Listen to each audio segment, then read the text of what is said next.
mystery that literally came out of the blue in Davis County. More than a dozen dead fish somehow found themselves in someone's backyard. And that man reached out to KSL and wondered if perhaps Wednesday's weather could have maybe been to blame. But news specialist Andrew Adams found it was harder than you'd expect to find a reasonable answer.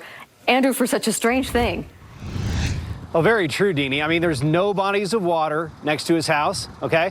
And then the idea that perhaps with the storm that maybe the fish could have washed through, that doesn't really explain the fact that there were actually fish up on a roof. I mean, answers in this one, just really a tough catch.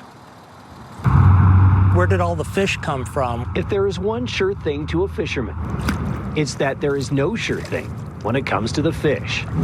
They're rarely an easy catch. Yeah, he snapped my line, I think.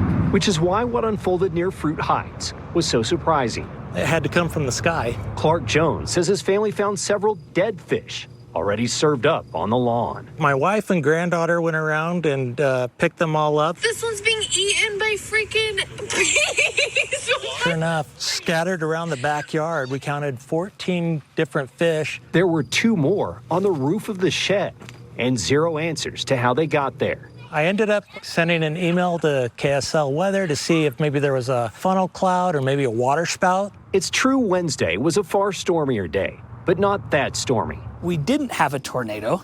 We didn't have that type of a lifting event last night in that area that would be a likely cause to lift and distribute something like a fish. Wildlife officers suggested maybe large birds simply dropped them off. There have been instances where animals that transport something get shocked by lightning. They drop things that they'd picked up. But all in the backyard. Did they fall from the sky?